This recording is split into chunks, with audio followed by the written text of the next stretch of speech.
নাম সালাহা বেগম। আপনার পেশা?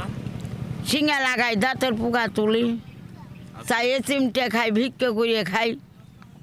আজকে আপনি কাজে বের হননি মনে হয়? না, অসুখ।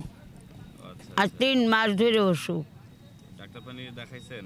তুই কি দিয়ে দেখাবো? টাকা লাগে না, পোলারা দেয় না, 5 পোলায় 1 টাকাও দেয় না। ওই একটা প্রতিবন্ধী, ওই একজন নাতি মানুষ করি, দেখে না খালারা, এখন মা নাই। তাহলে তো আপনার অনেক কষ্ট হয়। কষ্ট না পেন দেখুন, এই যে এই একখান কাপড় 2 খন বানিয়ে পিন্দি। এই যে এইখানটা আল্লাহর হস্তে মানসি দিয়ে গেছে, এই গাছটা খালি গায়ে থাকি, এই জায়গায় মানসি দিয়েছে গায়ে দিতে।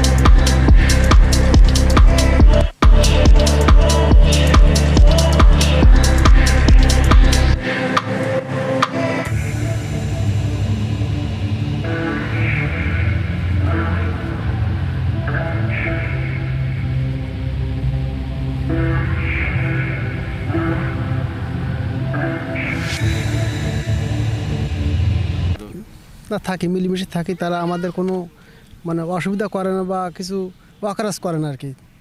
এই শীতের মৌসুমের ভিতরে তারা যেভাবে থাকে, যে কষ্ট যেভাবে থাকে, তা দেখি তাদের মানে প্রশংসার সাথে তুলনা করতে আর কি। মানে বাচ্চা কাচ্চা নিয়ে যেভাবে এরা আসে,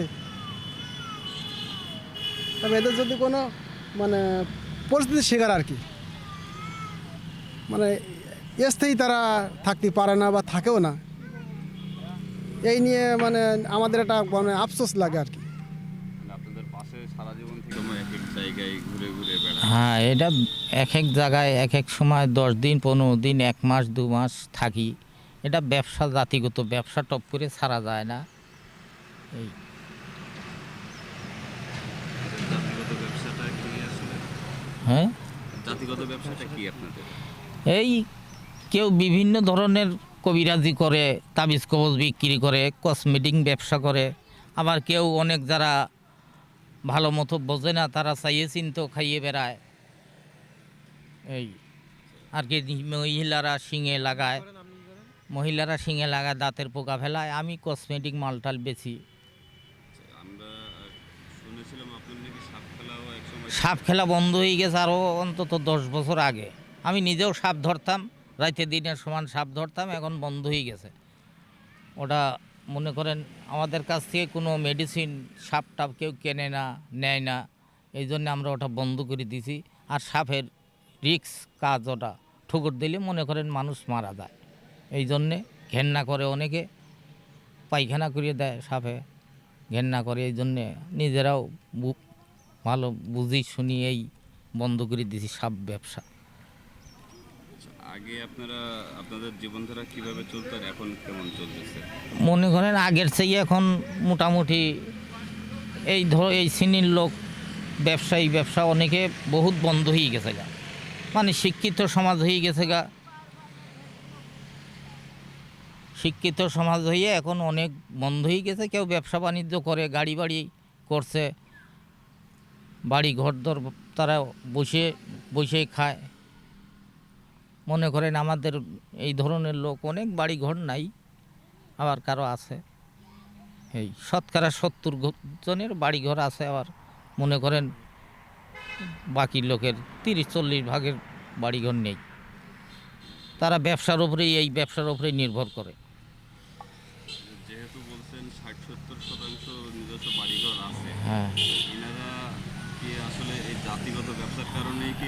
হ্যাঁ, এই ধরনের এই ব্যবসার কারণেই, ব্যবসার থেকেই তারা ছেলেবেলে শিয়ানা হইয়ে মানে পয়সা করে ইনকাম করে জোগাড় করিয়ে বাড়িঘর করছে।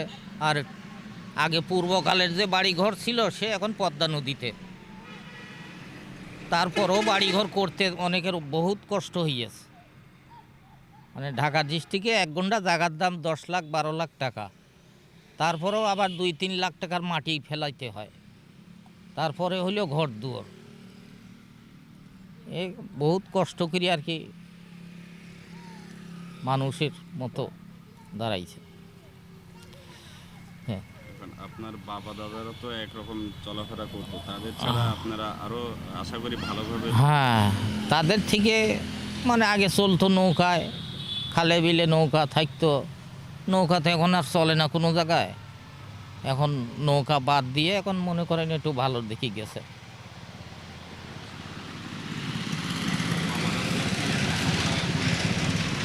না, আগে মনে করেন লেখাপড়া এক হিসেবে এরা বুঝতোই না। ওই আগে বলতো যা যাবর, বাড়িঘর নেই।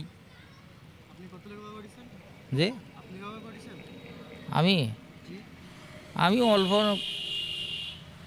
কিছু জানি, নাম ঠিকানা লিখতে পারি এই। আপনার যে বর্তমান ছেলেমেয়েরা কি স্কুলে যাওয়া আসা করে বা লেখাপড়া করে? ছেলেপিলে নাতিপুতি যারা লেখাপড়া করে তারা এখানে নেই, তারা বাড়ির দিকে আছে, এক জায়গায় রইয়েছে। বাড়ির দিকে আত্মীয় স্বজন আছে, ওখানে নানারা রইয়েছে, নাই ভাইরা রইয়েছে, নাই বোন রয়েছে। তাদের দ্বারা বাড়িতে লোকজন যারা লেখাপড়া করে তারা ওখানে শিক্ষিত হচ্ছে।